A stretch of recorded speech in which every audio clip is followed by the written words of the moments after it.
이제 말씀을 봉독합니다. 모세가 장막 세우기를 끝내고 그것에 기름을 발라 거룩히 구별하고 또 그 모든 기구와 제단과 그 모든 기물에 기름을 발라 거룩히 구별한 날에 이스라엘 지휘관들 곧 그들의 조상의 가문의 우두머리들이요 그 지파의 지휘관으로서 그 계수함을 받은 자의 감독된 자들이 헌물을 드렸으니 그들이 여호와께 드린 헌물은 덮개 있는 수레 6대와 소 12마리이니 지휘관 2사람의 수레가 하나씩이요 지휘관 1사람의 소가 1마리씩이라 그것들을 장막 앞에 드린지라. 여호와께서 모세에게 말씀하여 이르시되 그것을 그들에게서 받아 레위인에게 주어 각기 직임대로 회막 봉사에 쓰게 할지니라. 모세가 수레와 소를 받아 레위인에게 주었으니 곧 게르손 자손들에게는 그들의 직임대로 수레 2과 소 4마리를 주었고 무라리 자손들에게는 그들의 직임대로 수레 4과 소 8마리를 주고 제사장 아론의 아들 이다말에게 감독하게 하였으나 고앗 자손에게는 주지 아니하였으니 그들의 성소의 직임은 그 어깨로 매는 일을 하는 까닭이었더라. 제단에 기름을 바르던 날에 지휘관들이 제단의 봉헌을 위하여 헌물을 가져다가 그 헌물을 제단 앞에 드리니라.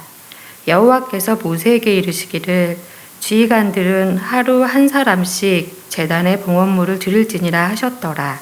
이것은 성령으로 기록된 말씀입니다. 한 달 만이래요. 지난 1월 22일에 민수기 6장 이제 후반부 살펴봤고요. 한 달 만에 민수기 7장 앞부분 살펴볼 차례입니다. 자, 우리 지난번에 나눴던 말씀 잠깐 좀 복습하고 넘어가도록 하겠습니다. 제목이 이제 복받을 사람 이렇게 붙여서 말씀을 나눴는데요. 나시린 서약에 대해서 우리가 나눴어요. 나시린. 나시린은 레위 사람들이 아니에요. 레위 사람들은 이제 성막에서 봉사하기 위해서 따로 이렇게 분류된 지파들이죠. 그리고 레위 사람 중에 아론의 자손들이 제사장. 그리고 그런데 레위 지파가 아닌 일반 지파 사람들이 또 이렇게 성직자처럼 살고 싶은 거예요. 그러니까 똑같지는 않지만 이제 카톨릭에 사제들이 있고 수사들이 있습니다. 수사, 수녀, 수사, 남자들은 수사를 하죠. 그런 분들 이제 이렇게 안수받지는 않았지만 굉장히 경건하게 살잖아요. 이제 똑같은 건 아니지만 일반 지파 사람들이 이제 경건하게 내가 하나님 앞에 내 삶을 드리겠다. 이렇게 결단한 사람은 나시린입니다. 그래서 최소 기간이 한 30일 된다고 그래요. 30일에서 뭐 평생 내가 나시로 살겠다 이렇게 소원할 수도 있고요. 이제 1년 소원하고 나중에 더 연장하는 그런 경우도 있고 그래요. 그래서 이 나시린 서약을 하는 기간 동안에는 머리를 깎지 않아요. 계속 길러요. 그러니까 이제 1년 서약을 한 사람 1년 동안 머리를 깎지 않죠. 삭도를 머리에 대지 않는다. 그리고 포도에 관련된 것은 뭐 포도주는 물론이고 포도 껍질, 건포도, 생포도 아무것도 먹지 말아야 돼요. 굉장히 철저했죠. 뭐 포도 정도는 좀 먹을 수 있을 것 같은데 포도주는 몰라도 이건 이제 철저히 그만큼 지켰다는 것을 의미해요. 이 기간 동안 그렇게 이제 지키고 여러 가지 이제 절제된 삶을 살았겠죠. 절제된 삶을 살고 기간이 끝나면 어떻게 하느냐 하면 이제 하나님 앞에 예배 드렸습니다. 속죄제, 번제, 화목제를 드렸어요. 이렇게 마무리를 아주 철저히 하고 이제 이런 이제 소원 기간이 끝나고 예배도 드리고 한 다음에는 이제 머리를 깎았어요. 머리를 깎고 포도도 먹을 수 있고 포도주도 마실 수 있고 그렇게 했었던 것을 보게 됩니다. 그런데 뭘 우리가 이제 저 말씀 속에서 살폈냐면은 이 서약 기간이 끝나면 이제 다 됐다. 마음대로 살래. 그러면 안 되는 거예요. 그 서약 기간이 정말 우습게 되어버리는 거죠. 물론 이제 서약 기간처럼 포도주도 안 마시고 뭐 포도 껍질조차도 안 먹고 그렇게는 하지 않지만 그래도 서약 기간 동안 나신으로 살았던 그 정신 그것을 잘 지키려고 했겠죠. 그래야지 그 서약 기간 동안에 살았던 그 삶이 빛이 나는 거죠. 우리가 이제 제수요일, 즉 오늘부터 이제 사순절이 시작되는데요. 제수요일, 왜 제수요일이라 했을까요?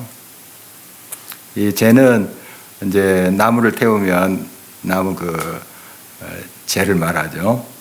회개를 의미합니다. 또 슬픔 뭐 이런 것 의미해요.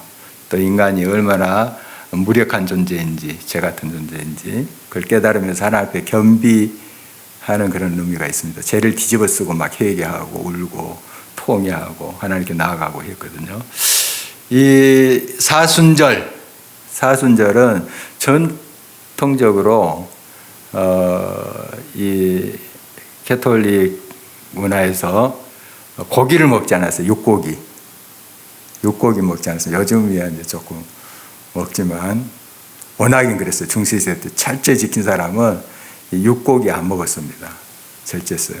술 피하고 굉장히 이제 절제된 삶을 살려고 했죠. 일반 이제 신실한 크리스찬들은 다 그걸 지키려고 했었어요. 또 어떤 곳은 법으로 그렇게 금했고요. 만약에 사순절 기간 동안 고기 먹었다 하면은 혼나고 그런 이제 그 나라도 있었지만은 어떻든 굉장히 철저하게 지켰습니다. 그래서 이제 사순절 되기 전에 집에 남아있는 고기들이 있겠죠. 육고기들. 빨리 해치워야지. 이거 그 당시에 뭐 냉동고도 있는 것도 아니고. 그렇죠. 40일 동안 놔뒀다가는 그거 다 부패될 텐데. 그래서 남아있는 그 육고기들을 다 모아서 사순절 전에 며칠 동안 다 소비를 하는 거 다 먹은 거예요. 이게 카니발이에요. 카니발. 육고기 먹었던 그런 이제 축제인데, 이렇게 이제 시작된 카니발이 변질이 되는 거죠. 그래서 그냥 그 짐승도 그 남아있는 고기를 처분하는 그런 의미가 있었는데, 그냥 짐승도 더 잡아가지고 먹고 그냥 난리 피우고 그냥 그런 문화가 이제 좀 돼버렸는데요. 이제 이 사순절의 의미가 퇴색된 거죠. 이슬람권에서는 라마단 금식 기간이 있어요. 이 기간은 약 한 달 정도 진행되는데 하루 종일 금식해요. 금식하고 해가 지면 먹어요. 그런데 일설에 의하면 라마단 기간 동안에 살이 더 찐다 하는 그런 이야기였습니다. 막 먹어버리니까 막 하루 종일 참았다가 막 폭식을 하니까 그건 원래 이제 라마단의 정신을 지키지 못하는 거죠. 그러니까 우리가 어떤 서약 기간 또 의미 있는 기간을 지킬 때 그 기간에 철저히 또 지시한 것을 따라야 되지만 그 기간이 끝나더라도 꼭 그렇게까지는 하지 않지만 좀 절제된 삶, 그런 정신으로 살자 하는 거 아니겠습니까? 우리가 주일을 지킵니다. 안식일, 구별된 이제 날을 지키죠. 이 날뿐만 아니라 모든 날이 주님의 날이에요. 주님의 영광을 드러내야 돼요. 그러나 특별히 이렇게 구별해서 이제 드리고 하나님 앞에 경건하게 나간다는 것은 남은 6일 동안도 좀 그런 주님을 중심으로 경외함으로 살고자 하는 그런 것 아니겠어요? 그러니까 쭉 살다가 한번 쉬고 또 우리 자신을 점검하고 하나님 앞에 내가 바로 서 있는가, 하나님의 뜻대로 내가 행하고 있는가 하는 걸 이제 점검하고 이렇게 가는 그런 날이 주일인데, 이런 주일의 의미는 다른 날도 정말 하나님이 내 삶의 주인이시고 나의 모든 걸 주관하신 분이다 하는 의식을 갖자 하는 것 아니겠어요? 그래서 진정 이제 복 받을 사람은 이 모든 서약 기간뿐만 아니라 이 서약이 끝난 다음에도 마무리가 좋고 또 이어서 그 정신을 온전히 또 이어가는 그런 사람이 진정 복 있는 사람입니다. 그리고 이제 6장 후반부에 아론의 축복, 그 유명한 아론의 축복에 대해서 같이 좀 나눴습니다. 우리가 이제 복을 비는 것 축복이죠. 축복, 복을 빈다. 진정 복을 받을 준비가 되어 있는 사람은 복을 비는 사람들이에요. 다른 사람에게 축복하는 그런 마음이 있는 사람은 진짜 하나님께로부터 복을 받을 준비가 되어 있는 사람이에요. 그래서 여러분, 우리가 복 받기를 원하고 또 다른 사람에게 축복하기를 원하고 하는 것도 당연히 귀한 것이지만 많은 사람들에게 축복하세요. 축복. 그러면 하나님의 복을 받을 준비가 되어 있는 거예요. 하나님의 복이 여러분 삶 속에 차고 넘칠 수 믿습니다. 복을 빌자, 축복. 우리가 축복하면 하나님은 강복하십니다. 복을 내려주세요. 그래서 여러분 마음껏 좀 축복하고 내가 이제 축복한 것이 상대방에게 합당치 않으면 그 축복하는 게 내게 와요. 우리 예수님이 어느 집에 가든지 평화를 빌라, 평강하기를 빌라. 그 사람이 평강받기를 또 준비되지 않는다면 그 평강이 내게로 온다 하는 말씀처럼 여러분 축복 많이 하십시오. 누구에게나 축복 많이 하십시오. 혹시 좀 미워 죽겠는 사람 혹시 있습니까? 그런 사람 없죠. 우리 교인들은 설령 그런다 할지라도 그냥 축복하세요. 그러면 다 또 하나님께서 내 삶에 강복하십니다. 복을 내려주십니다. 복 받을 사람 되기를 간절히 바랍니다. 오늘 이제 성막을 이스라엘 백성들이 완성하고 봉헌하는 그런 장면이 또 보여지고 있어요. 이 성막, 회막이라고도 해요. 오늘 이제 본문엔 장막이라 되어 있는데 하나님의 장막이니까 성막이겠죠. 성막. 이게 이제 광야 생활할 때 또 이스라엘의 이제 왕정이 시작하고 다윗 때까지 이 장막이었어요. 성막은 천막으로 지어진 장막 이렇게 돼 있고 나중에 솔로몬 때 다윗 왕 아들 솔로몬 때 이제 성전이 지어진 거 돌로 그 전까지는 이 장막이었습니다. 성막이었어요. 이 성막이 언제 세워졌나 하면 출애굽 만 1년 만에. 그러니까 출애굽에서 제2년 1월 1일이니까 1월 1일 제2년 그러니까 만 1년 만이겠죠. 그때 이 성막이 세워집니다. 그러니까 이스라엘 백성들이 출애굽에서 2개월 만에 시내산에 이르러요. 바로 가나안으로 향하지 않았어요. 시내산으로 왔어요. 그래서 1년 동안 시내산에서 이제 머무르다가 그 자락에서 머물면서 하나님 말씀 받고 십계명도 받고 성막을 어떻게 지어라 하는 지시도 받고 또 예배 제사죠. 예배를 이렇게 드려라 그런 지시를 다 받았던 시간이 1년이에요. 1년. 그리고 성막도 완성되고 이제 출발하게 된 거예요. 어디로? 가나안 땅으로. 가나안 땅으로. 이제 출발하기 앞서서 이 성막을 봉헌하는 장면인데요. 이 성막의 그 안에 이제 각 기구들이 있고 또 기물들이 있어요. 여러 가지. 우리 지난번에 이제 살펴봤죠. 근데 그것을 다 기름을 바릅니다. 기름을 바르는데 그 기름은 이제 보통 기름이 아니라 관유라고 하는 기름이에요. 제사장 이제 기름 부어 세울 때 부었던 그 기름이에요. 그러니까 여러 제조법이 이제 성경에 나와 있는데 이건 다른 용도로 못 써요. 하나님이 지정하시는 이 성소의 일, 또 거룩한 사람을 세우는 일에만 쓰는 관유에 집에서 함부로 써서는 큰일 났습니다. 다른 기름을 써야 되죠. 감람유나 이런 걸 써야 되는데 이 관유 기름 부음을 받았다 할 때 성경에 이 관유는 꼭 하나님이 지시하신 그 일에만 썼다 하는 걸 볼 수 있습니다. 이 기름을 발라서 이제 거룩하게 했습니다. 이 성소에 있는 기물들 이런 것들은 보통 이제 일반 가정에서 쓰는 그런 기물을 만드는 목재랑 큰 차이 없어요. 거의 이제 광야에서 구할 수 있는 목재가 이제 조각목인데 아카시아과입니다. 아카시아과. 이 광야에 좀 제일 많이 발견할 수 있는 그런 이제 나무예요. 그거 가지고 이제 성소 안에 있는 기물도 다 만들었어요. 법궤도 이 조각목으로 만들고 금으로 씌웠어요. 얇게 금을 쳐서 이제 덮은 건데 이 조각목 이것은 일반 이제 가정에서도 이 조각목 가지고 이제 가구를 만들었어요. 성소 안에 있는 그 기구도 조각목으로 만들었어요. 그러니까 차이 없죠, 별로. 거의 뭐 같다고 볼 수 있어요. 그런데 중요한 것은 구별했다는 거예요. 자, 우리 보십시오.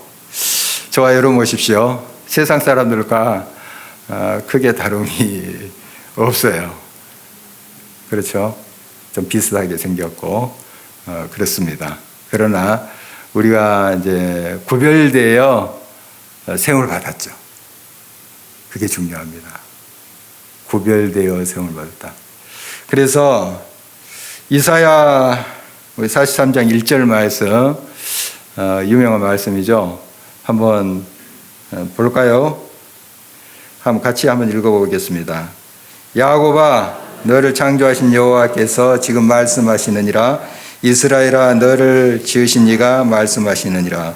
너는 두려워하지 말라. 내가 너를 구속하였고 내가 너를 지명하여 불렀나니 너는 내 것이라. 구별하 세웠다는 거죠. 지명하여. 지명했다는 건 뭡니까? 여러 사람 있는데 너 내 것이야. 이렇게 했다는 거예요. 참 큰 은혜가 아닐 수 없어요. 비슷하게 생겼는데 어떤 면에서 보면은 좀 못할 수도 있어요. 이 야곱 여러분 너무 잘 알지 않아요? 야곱. 사실 이 야곱은 40세 때까지 어머니 치마폭에 있었던 사람이에요. 참 못난 사람이에요. 아버지 속이고 형 속이고 했던 사람 아닙니까? 그래서 야곱이라는 이름 발 뒤꿈치를 잡았다 뭐 그런 뜻도 있지만 속이는 자라는 뜻도 있어요. 야곱. 아주 그렇게 뭐 훌륭한 사람이 아니에요. 야곱 그런 사람 워낙에 훌륭한 사람이 아닙니다. 그런데 어떻게 하나님이 지명하여 불렀습니다. 그리고 이제 도망자 신세 때 만나주시고 너를 통해서 큰 민족이 일으키리라 약속도 지었어요. 참 이게 하나님 은혜 아닙니까? 우리가 뭐 세상 사람들 옆집 그 철수 엄마보다 더 나은 게 뭐가 있겠어요? 영식이 아빠보다 더 훌륭한 점이 어디 있겠습니까? 비슷비슷할 텐데 기재 보면. 그런데 어떻게 나를 아시고 너는 내 아들이라 내 딸이라 부르셨다는 거예요. 이해할 수 없죠. 우리가 이해할 수 없습니다. 그러니까 하나님께 우리가 이제 물어보면 이렇게 대답하실 것 같아요. 나도 몰라. 그냥 마음이 끌렸어. 아마 그렇게 대답하지 않으실까 상상을 해봅니다. 그냥 내가 내 마음에 들였어. 많고 많은 사람 중에. 그래서 너는 내 아들이라 내 딸이라 내가 부른 거야. 이스라엘 백성들이 하나님께 선택받은 이유, 그들이 수요가 많고 뭐 잘났고 있어가 아니고 사랑하기 때문에. 성경에 그렇게 돼 있어요. 그냥 사랑했대요. 그냥 이스라엘 마음이 들었대요. 그냥. 여러분 지금 이제 같이 사는 사람 한번 생각해 보십시오. 여러 가지 뭐 조건 따지고 뭐 그럴 수도 있지만 그냥 사랑 아니겠어요? 사랑 때문에 그냥 끌려서 그런 거 아니겠어요? 따지고 보면, 단순화시켜서 이야기하면 그게 아니겠습니까? 그 하나님의 마음 우리가 다 헤아릴 수 없지만 저와 여러분을 그냥 사랑한대요. 그래서 생명도 주시고 독생자 예수 그리스도를 보내서 죽게 하시고 지명하여 부르시고 우리를 택하시고 했다는 거죠. 세상 사람들과 뭐 별반 비슷하고 뭐 다른 점이 없는데 그냥 하나님이 사랑하신대요. 이게 은혜 아닙니까? 이게 은혜예요. 그 성소에 있는 기물들, 그 기구들 보면 뭐 크게 다르지 않아요. 일반 가정에서 쓰는 그런 재료들과 크게 다르지 않지만 구별했습니다. 그 구별하는 표시가 그 관유예요. 기름. 이게 이제 기름은 뭘 예표하느냐 하면은 성령을 예표합니다. 우리 예수님 믿는 사람, 예수 그리스도를 그리스도로 또 영접하고 주인으로 모신 사람은 성령의 기름 부음 받은 사람들이에요. 우리가 성령으로 하지 않고서는 예수를 주로 시인할 수가 없어요. 참 우리가 예수님을 주님, 하나님 아버지라고 부른다는 거 자연스럽게 부르시죠, 여러분? 어떨 땐 아빠 하기도 하고 그러는데 이건 놀라운 일입니다. 놀라운 일이에요. 우리 현수가 저를 굉장히 이제 좋아한다고 합시다. 그렇다고 저한테 와가지고 아빠 이렇게 하지는 못하잖아요. 목사님 이렇게 부르지. 그건 관계가 아니니까 아빠, 아들. 물론 큰 의미에서 이제 영적인 아버지 뭐 이런 그 말고 육신의 관계가 아니니까 세상 사람들 예수 그리스도 밖에 있는 사람들 하나님은 아버지 못 불러요. 그럼 우린 자연스럽게 아버지, 아빠 부르잖아요. 이건 놀라운 기적입니다. 놀라운 일이에요. 이게 보통 일이 아니에요. 보통 일이 아니에요. 천지를 창조하신 그 하나님이 저와 여러분의 아버지예요. 아버지. 왜 그렇게 그게 가능해졌을까요? 성령의 역사에게. 성령의 기름 부음 관유를 발랐다 하잖아요. 그래서 구별됐어요. 별반 다르지 않는데 관유를 발라 구별됐잖아요. 성령이 임한 거예요, 우리 가운데. 그러니까 하나님을 아버지, 아빠 이렇게 부른 거예요. 놀라운 일입니다. 정말 큰 은혜가 아닐 수 없죠. 이렇게 이제 성소에 있는 기구들, 또 제단에도 기름을 발랐어요. 나중에 이제 피도 바르고 하는 거 이제 나오는데요. 기름을 발랐다, 구별했다. 이제 하나님의 것, 소위 찜해 놓은 거예요. 우리 얘들 편으로 한다면 찜해 놓은 거예요. 기름을 딱 발라버린 거예요. 기름을 발랐어요. 하나님의 것이다 하는 거예요. 그래서 이 기름 부음 받는 거 함부로 다루서는 안 돼요. 뭐 보기에는 비슷하게 생길 수 있어요. 떡상 이렇게 이제 성소에 진설병 놓아 이제 떡상 그냥 조각모로 해서 만들어 놓은 거예요. 집에 비슷하게 만들어 놓을 수도 있잖아요. 근데 거기 기름을 발랐어요. 딱 하나님이 찜해 놓은 거예요. 그 성소에 있는 떡상 가지고 자기 집에 가지고 가면 뭐 들어갈 수도 없지만 성소에 제사장밖에 못 들어갔잖아요. 들어갈 수도 없지만 혹시 그 도둑놈이 침입해서 그거 가져갔다면 큰일 납니다. 큰일 나요. 하나님의 것이다. 구별했다. 자, 요한일서 말씀 보면은 하나님이 우리를 이제 붙잡고 계시니 악한 자가 우리를 만지지도 못한다. 악한 자가 우리를 만지지도 못한다. 여러분 믿습니까? 하나님이 찜해 놓은 우리들 성령의 기름으로 딱 발라놨어요. 악한 자가 만지지도 못한대요. 자, 우리 조금 자랑 좀 하십시다. 옆에 앞뒤 사람. 나 이런 사람이요. 하고 하나님이 찜해 놓은 사람. 한번 4사람 이상 좀 고백하십시오. 하나님이 찜해 놓은 사람입니다. 예, 고백하세요. 고백. 좀 우리가 웃으면서 하는 거지만 대단한 일이 이게 굉장한 역사가 일어난 거예요. 그렇지 않겠어요? 하나님 너는 내 것이야 하고 찜해 놓은 거예요. 찜해 놓은 거. 기름 부어서 정말 큰 우리가 은혜를 받았는데 그 은혜가 너무 크니까 우리가 잘 느끼지 못하는 거예요. 정말 큰 그 은혜를 우리가 조금이라도 이제 느껴가면서 사는 건데 얼마나 큰 감사가 우리에게 있어야 하겠는지요. 자, 이제 이렇게 이제 봉헌을 하면서 성소에 있는 그런 물품뿐만 아니라 이 성소, 성막은 광야 생활할 때 자꾸 옮겼어요. 예. 먼저 이 법궤가 갑니다. 이스라엘 백성들이 이제 행진할 때, 그 장소를 이동할 때, 물론 이제 구름 기둥, 불 기둥으로 이제 인도를 하는데 법궤가 가요. 제일 먼저. 군대 가는 것이 아니고 하나님 말씀이 먼저 가요. 굉장히 큰 의미가 있어요. 그래서 보통 한 1km 앞에 가요. 1km. 정확한 그 수치는 나중에 알려드릴게요. 갑자기 좀 헷갈리는데 쭉 앞에 가요. 그렇게 이제 가고 이제 진영별로 이렇게 행진하는 모습을 이제 보게 됩니다. 어쨌든 그렇게 이제 성소가 이제 봉헌이 되고요. 이동할 때 어떻게 이제 이동하는가, 이 성소 이동하는가 하면 여기도 규칙이 있어요. 오늘 이제 그게 몇 가지 나온 거예요. 이동할 때 수레가 필요해요.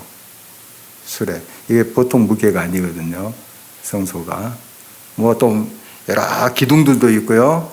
또 뼈대, 성소를 이제 세우기 위해서는 뼈대들이 있고, 또 거기에 이제 앙장, 또 천막 같은 거, 이런 휘장, 카페트 같은 거, 이런 것이 있어요. 이거 돌돌 말아서, 그거 이제 수레에 실었어요. 그래서 이제 그 수레를 어떻게 마련했는지, 그것에 대해서 오늘 본문에 나와 있습니다. 이제 각 지파의 지휘관들이 이걸 바쳤어요.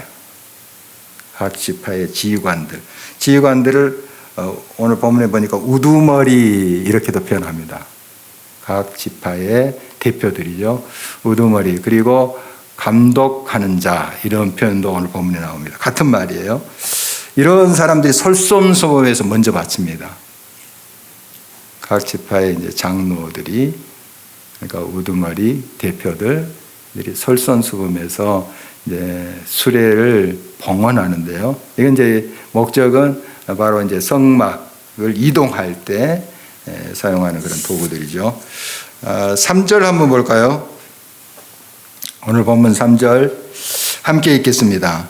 그들이 여호와께 드리는 헌물은 덮개 있는 수레 6대와 소 12마리니 지휘관 2사람의 수레가 하나씩이요 지휘관 1사람의 소가 1마리씩이라 그것들을 장막 앞에 드린지라.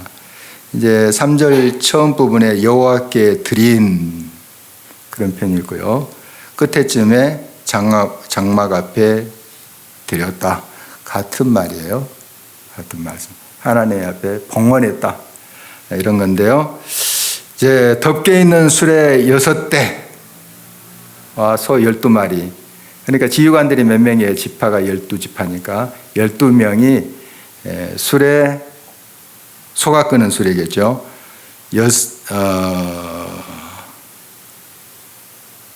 6대와 소 12마리. 그러니까 지휘관 둘이 수레 한 대씩 책임졌던 거죠. 계산이 됩니까? 그리고 지휘관 1사람당 소 1마리. 그렇게 되죠. 그럼 수레를 몇 마리 소가 끌어요? 너무 어렵다. 오늘 수학까지 하려니까 너무 어려워요. 소 2마리가 끌겠죠. 그러니까 지휘관들이 소 1마리씩 다 봉헌한 거예요. 그리고 두 지휘관이 합해서 수레 한 대를 책임졌어요. 수레 6대가 된 거죠. 자, 이렇게 이제 마련해서 봉헌한 거예요, 하나님 앞에. 이제 이 지휘관들이 솔선수범해서. 그런데 이걸 이제 하나님 앞에 드린 거죠. 그런데 이 하나님의 성막을 섬겼던 사람은 레위 사람들이에요. 레위 사람들인데 원래 그 레위라는 사람에게 세 아들이 있었어요. 기억하십니까? 누구죠?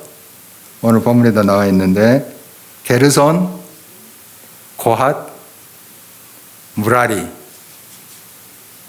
안 외우셔도 돼요. 그냥 세 아들 있었다 이 정도만 하셔도 돼요.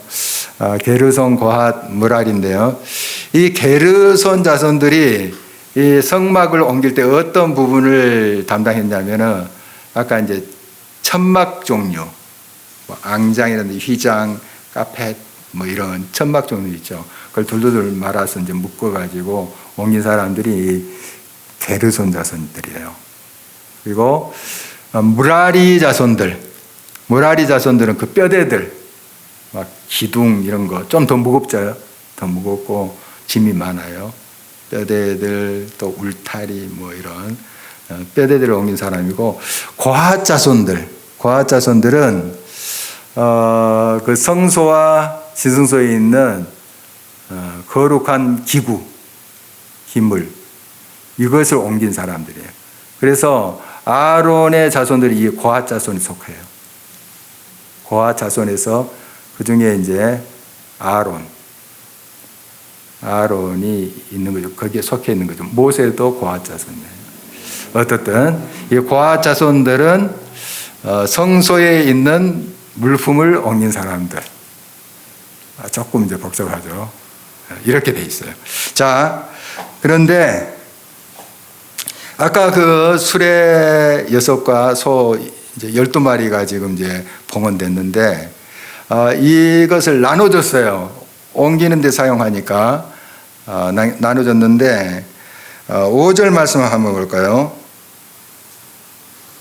함께 읽겠습니다.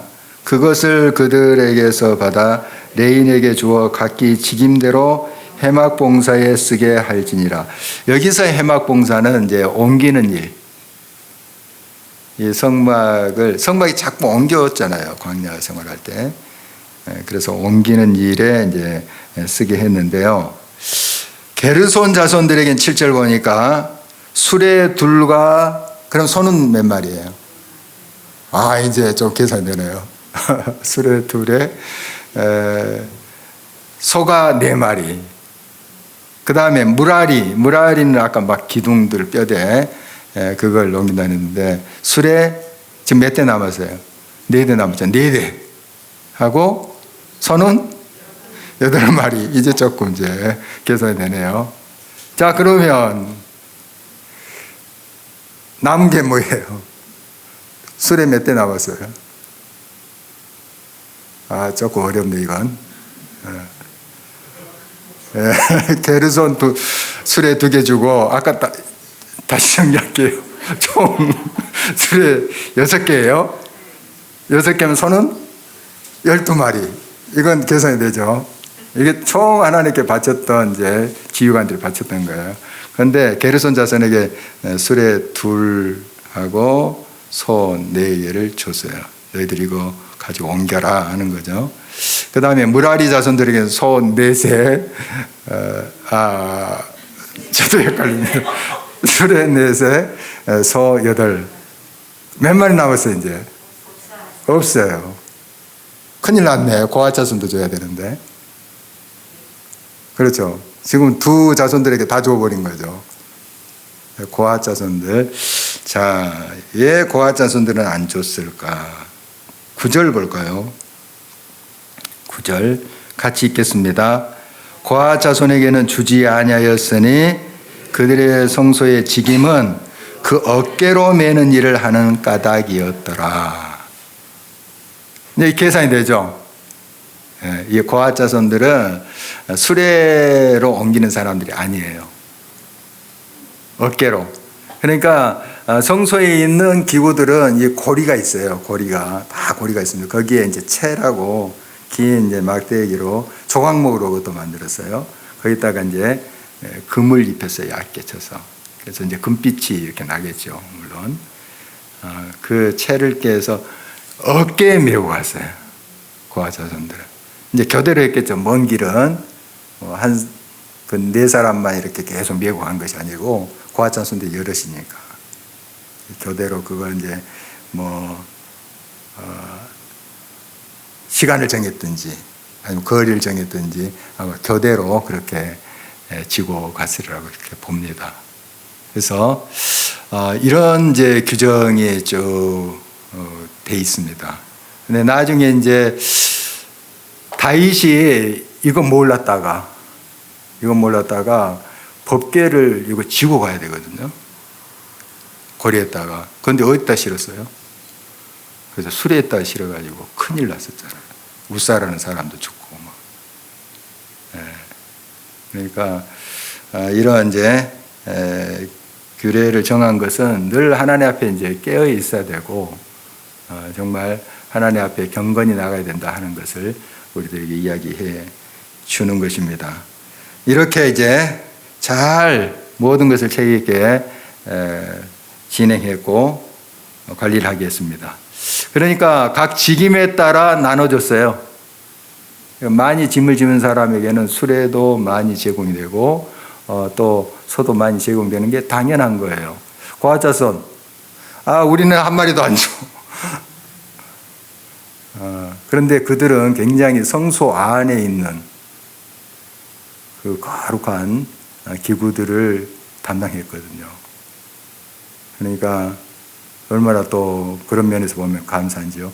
여러분들이 이제 교회에서 여러 직임이 있어요. 달란트도 있고 각자 주신 직임이 귀한 거예요. 왜 나는 이 일만 하게 할까? 이렇게 이제 생각을 할 수 있는데 하나님께서 세우신 그 자리가 귀한 거예요.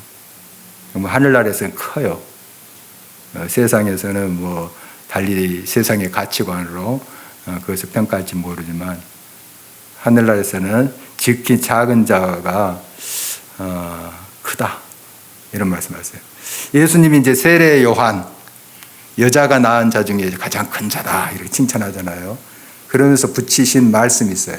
하늘나라에는 천국에는 지극히 작은 자가 세례 요한보다 더 크다 이런 말씀하셨어요. 지극히 작은 자가. 그러니까 세상의 가치관과 달라요. 우리에게 주신 직분 꼭 교회 일뿐만 아니에요. 이 사회 속에서 가정에서 여러분에게 주신 그러한 부름의 자리가 있어요. 그 일을 기쁨으로 감당할 때 하늘의 상이 큰 거예요. 하나님 다 아시죠. 하늘나라에 우리가 상금 믿는 사람들 아닙니까? 그런데 꼭 세상적인 가치관 가지고 키 재고 줄 세우고 그런 경우가 없지 않아 있지 않습니까? 우리 항상 하나님께서 주신 직임에 따라서 감사함으로 행해야 되겠다 하는 것입니다. 그리고 제단에 기름을 바르던 날에 제단의 봉헌을 위해서 헌물을 가져오는 모습 10절에 보이고 있습니다. 10절 말씀 한번 읽어볼까요? 제단에 기름을 바르던 날에 지휘관들이 제단의 봉헌을 위하여 헌물을 가져다가 그 헌물을 제단 앞에 드리니라. 꼭 이 지휘관뿐만 아니라 이제 솔선수범해서 이제 하나님께 드리는 사람들이 지파들의 대표인데 성도들도 이 백성들도 다 하나님 앞에 기쁨으로 드렸어요. 우리 이제 쭉 민수기 보면 무슨 일이 있을 때마다 그들이 하나님 앞에 정말 최선을 다해서 드리는 모습을 보게 되는데 여러분 우리가 이렇게 봉헌하고 드린다는 건 어떤 의미가 있냐 하면은 이 모든 것이 하나님 것입니다는 그런 의미가 있어요. 내가 드리는 그것만 하나님 것이 아니잖아요. 지금 내가 누리고 있고 가지고 있는 그 모든 것이 다 하나님 것입니다 하는 의미로 내가 떼어서 드리는 거예요. 11조도 그렇고 헌물도 마찬가지예요. 다 하나님의 것입니다. 그런 고백이에요. 우리가 드림으로써 그렇게 확인하는 거예요. 굉장히 우리들에게 큰 은혜예요. 우리가 이 모든 것이 하나님의 것입니다 하는 의식을 가지고 사는 것하고 그렇지 않는 것하고 그 인생의 질이 달라져요. 다 하나님의 것입니다. 그리고 역시 뭐 연결되는 말이지만 하나님의 주권을 인정하는 거예요. 하나님의 것입니다. 하나님이 내 삶의 모든 것입니다. 나를 통치하십니다. 그러면서 우리가 이제 헌물을 드리는 거죠. 그런 의미가 거기 있습니다. 그리고 이제 헌신의 의미, 내 삶을 드립니다. 꼭 물질만이 아니라 물질의 내 삶, 마음, 계획, 이 모든 것을 얹어서 드리는 것이죠. 결국 이 드리는 것은 우리를 위한 거예요. 하나님 뭐가 부족해서 바치라 하겠어요. 11조, 또 헌물 이런 걸 바치라 하겠어요. 뭐가 부족하시겠어요, 하나님이. 결국 우리가 드릴 때 우리에게 좋은 거예요. 우리에게 좋은 거예요. 이게 영적 비밀이에요. 또 꼭 이게 신앙에 관련돼서뿐만 아니라 우리의 이제 일상 삶에도 마찬가지예요. 흘러보내는 자를 자세히 살펴보세요. 나눠주고 주고 흘러보내는 자. 잘 돼요. 잘 돼요. 이걸 거꾸로 생각해요. 잘 되면 흘러보내리라. 틀렸어요. 틀렸어요. 평생 못해요. 평생 못해. 내가 비록 부족하다 할지라도 나누고 흘려보내고 주님 앞에 올려드릴 때 하나님이 채우세요. 이게 선순환이에요. 선순환. 이것이 잘 되어 있어야 돼요. 그래서 드리는 자가 복되다 하는 말씀 있잖아요. 주는 자가 복되다. 누가복음 6장 38절에도 주라. 그리하면 주실 것이고 곧 후이되어 누르고 흔들어서 더욱 넘치도록 하여 내게 안겨주리라. 이런 말씀하시잖아요. 우리 주님의 말씀이에요. 주님의 말씀. 이게 살아있는 말씀이거든요. 주는 자가 복됩니다. 하나님 앞에 드리는 자, 내 시간과 물질과 재능을 바치는 자, 결국 우리를 위한 거예요. 하나님 뭐가 모자라서 뭐 바치어라 이렇게 하시겠어요, 사실. 만족하시는 분이시고 항상 모든 것을 가지고 계신 분이신데 결국 우리가 바침으로써 우리의 삶이 더 풍요로워지고 넉넉해지고 더 아름답게 또 꼽히도록 하기 위한 것 아니겠어요? 우리 말씀 기억하면서 오늘 기도했으면 좋겠습니다.